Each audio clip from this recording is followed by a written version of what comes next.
The sun beat down on the quiet suburban street, baking the pavement and casting shimmering waves of heat into the air.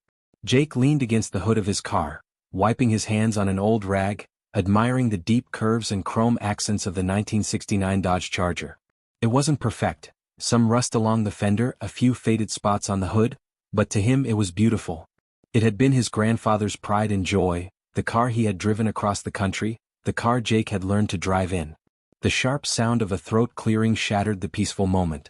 Jake glanced up to see his neighbor, Mr. Thompson, striding toward him, the usual pinched expression of disapproval on his face. "Afternoon," Jake greeted, already sensing trouble. Thompson didn't bother with pleasantries. He stopped a few feet away, hands on his hips, eyes locked onto the car like it had personally offended him. "I hate to bring this up," he said, his voice dripping with faux sympathy, "but we have certain standards in this neighborhood. That thing is an eyesore." Jake's grip tightened around the rag. He had expected this. Thompson had always been a thorn in his side, one of those self-important HOA types who thrived on enforcing rules that made life miserable for everyone but himself. "It's my car," Jake said evenly. "It's an embarrassment," Thompson shot back. "We have a reputation to maintain. A car in that condition," he gestured vaguely at it, his nose wrinkling, "it drags down property values. People drive through here expecting to see class, not—" His lips curled. "Whatever this is." Jake forced himself to stay calm. "I keep it clean. It's parked in my driveway, not on the street. I don't see how it affects you." "It affects everyone," Thompson said, puffing out his chest. "This is a community. Your choices reflect on all of us. You wouldn't want to be the reason home values drop, would you?" Jake let out a slow breath. "With all due respect, I don't think my car is ruining the neighborhood." Thompson's smirk widened as if he had been waiting for that response. "Then maybe you'd like to take it up with the HOA." Jake's stomach twisted, but he refused to show it. Thompson was on the HOA board. That meant he had influence, and Jake knew exactly how this game worked. 2 days later, a letter arrived in his mailbox, stamped with the HOA's insignia. A formal complaint. Asterisk vehicle in violation of community aesthetic standards. Removal required within 10 days. Asterisk. Jake read it twice, then a third time, his blood pressure climbing with each pass. He stormed into the kitchen, slamming the paper down on the counter. This wasn't just about the car. This was personal. At the next HOA meeting, he arrived early, took a seat in the cramped community center, and waited as the board members filtered in. The air buzzed with polite small talk, but Jake stayed silent, gripping the letter in his hands. Thompson sat at the head of the table, looking perfectly at ease. When the meeting began, Jake wasted no time. "I want to dispute this violation," he said, standing. "My car is legally registered, insured, and parked in my own driveway. I don't see how it violates any community rules." Thompson feigned surprise. "Ah, Mr. Carter. We were just about to get to that. You see, the HOA guidelines are very clear about maintaining the visual harmony of the neighborhood." A few people murmured in agreement. Jake fought to keep his expression neutral. "So why is my car the only one being targeted? There are plenty of homes with overgrown yards, peeling paint, broken shutters. Are they getting notices too?" Thompson let out a light chuckle, the kind that made Jake's skin crawl. "We address violations as they arise. It just so happens that yours is the most pressing." Jake's jaw clenched. "It just so happens that my car is the one you personally don't like." The room fell silent. Thompson leaned forward, the smugness never leaving his face. "You can file an appeal, but I wouldn't waste your time. The board has already reached a decision. 10 days, Mr. Carter. After that, we'll start issuing fines. Heavy ones." Jake looked around the room, searching for some sign of support, but most people avoided his gaze. Some even looked amused. His stomach churned. This was a joke to them. Thompson stood, signaling the discussion was over. "If you care about your reputation here, you'll do the right thing." Jake left without another word, his mind racing. Thompson thought he had won. He thought he had backed Jake into a corner. But Jake wasn't about to give him that satisfaction. He would find a way to turn the tables. Jake sat at his kitchen table, the HOA notice crumpled beside him, his fingers drumming against the wood. He had spent the last hour reading and rereading the fine print, looking for anything, any loophole, any way to fight back. But the language was clear. The car had to go or the fines would start rolling in. Thompson had made sure of that. His gut burned with frustration, but frustration wouldn't solve this. He needed a plan. Something smarter than an argument, something that Thompson wouldn't see coming. Leaning back in his chair, Jake pulled out his laptop and began searching. If the HOA was going to play games, he needed to learn the rules. The neighborhood's covenants and restrictions were available online, a dense legal document full of vague language designed to give the board as much power as possible. But buried between the lines of bureaucratic nonsense, something caught his eye. Property ownership.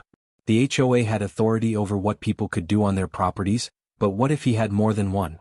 What if he could move his car somewhere Thompson couldn't touch? Curious, he switched over to real estate listings.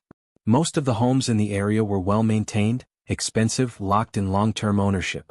But then halfway down the page he saw it. For sale, 221 Maple Drive. Jake's breath caught.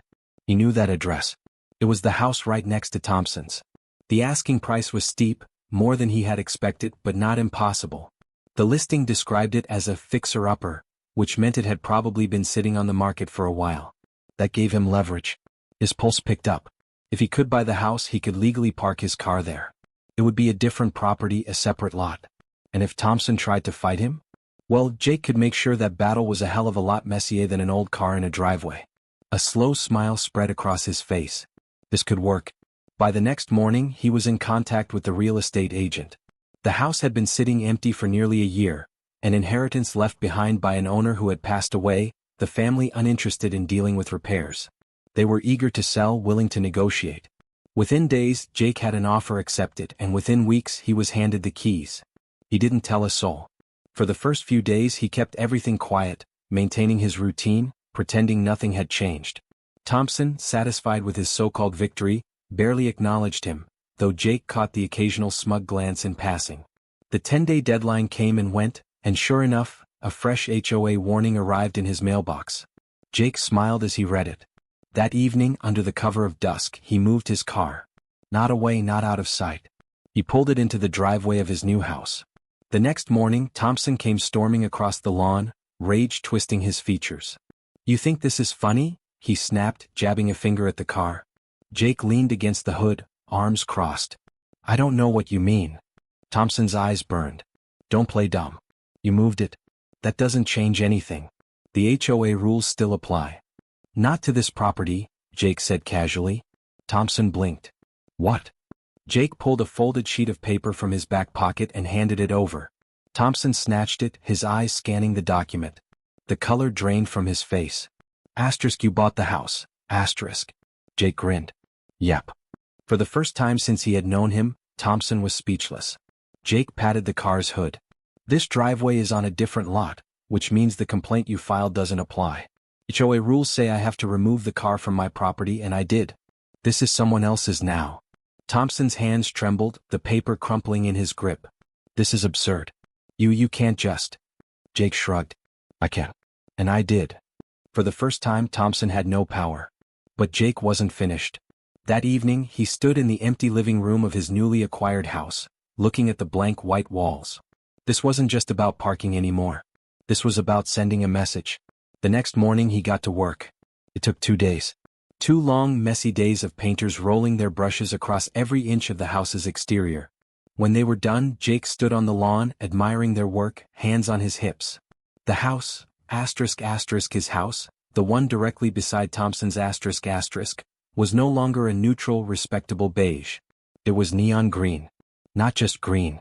A shade so blindingly fluorescent that it practically hummed under the sun. It clashed violently with every home in the neighborhood. It was impossible to ignore. It was hideous. It was perfect. That afternoon, Thompson's strangled yell echoed down the street. Thompson's scream of outrage was even more satisfying than Jake had imagined. He stood at the edge of his lawn, arms crossed, watching as the man stormed across the pavement, his face twisted in disbelief. "Asterisk, what the hell have you done?" "Asterisk," Thompson practically shrieked, gesturing wildly at the house as though the sheer force of his indignation might return it to its previous color. Jake took his time answering, letting the moment stretch. "What does it look like?" "It looks like a goddamn circus tent," Thompson's voice cracked. His hands clenched at his sides, his breath coming in furious, ragged bursts. "This is a joke. You think you can just—" "I don't think, Thompson. I know." Jake smirked, nodding toward the blinding walls. "Check the HOA bylaws. Turns out there are strict rules about what colors a house can be painted. But you know what's funny? Those rules only apply to street-facing walls. No mention of side walls at all. Thompson blinked rapidly, his mind scrambling for a counterargument, but there wasn't one. The house stood tall beside his own, glowing like radioactive algae under the afternoon sun. You, he sputtered, then pointed a trembling finger at Jake. This is malicious compliance. You think you're so damn clever, don't you? Jake grinned. Not think. No. Thompson's face darkened to a deep red, and for a moment, Jake thought the man might actually pass out from sheer fury. But instead, he spun on his heel and stormed back toward his house, muttering under his breath. Jake exhaled, satisfied. But he wasn't done yet. Within hours, the house became the talk of the neighborhood. Neighbors slowed their cars as they passed, craning their necks in disbelief. Someone took a photo and posted it online, and by evening, it was circulating in local Facebook groups. The comments were golden. Looks like a highlighter exploded.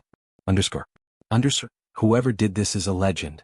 A's deserve this kind of karma. By the next morning, Jake's phone buzzed nonstop. Friends, co-workers, even distant acquaintances sent him links to posts about his house.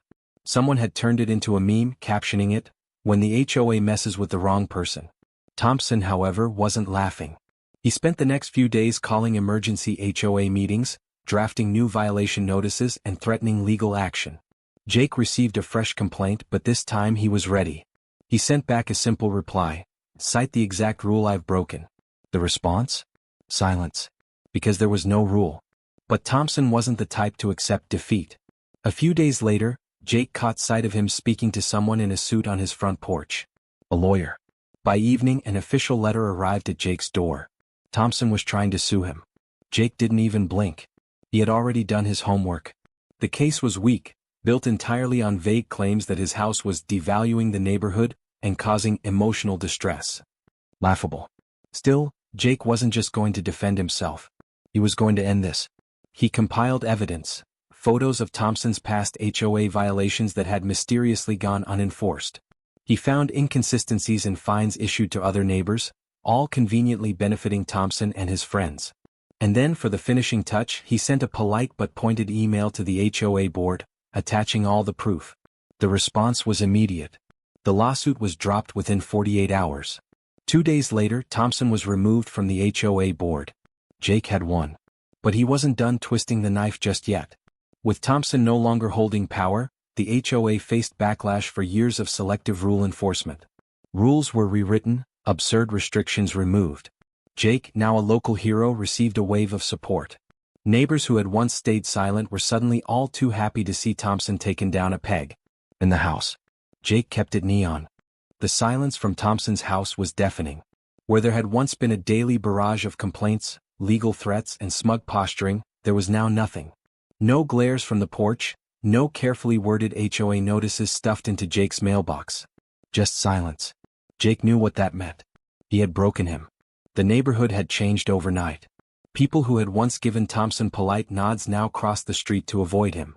Others, the ones he had bullied with his endless rule enforcement, now whispered and smirked when they saw him. It was as if a spell had been lifted, as if people had finally realized they didn't have to tolerate him. And Jake had been the one to cast the first stone. But Thompson wasn't finished suffering. The neon house had taken on a life of its own. Someone from the local news had picked up the story, *Man fights HOA with blindingly ugly house*. And suddenly reporters were calling, social media was ablaze, and the world was laughing at the great HOA tyrant of Maple Drive. Memes spread like wildfire. A particularly brutal one featured a side-by-side comparison of Thompson's horrified expression with a screaming possum. Jake had it framed. Thompson, of course, tried to sell his house. It was the only move left. If he couldn't rule over Maple Drive, he would escape it. But there was a problem. No one wanted to live next to a house that looked like a radioactive warning sign. The few prospective buyers who showed up didn't even bother stepping inside before shaking their heads and leaving. The house sat on the market, collecting dust, while Thompson stewed inside, trapped in the very neighborhood he had once controlled. Jake savored every moment. But revenge, he realized, wasn't just about winning. It was about making sure the loser never forgot. So he made sure Thompson never would. The first anniversary of the neon house was fast approaching, and Jake decided to celebrate.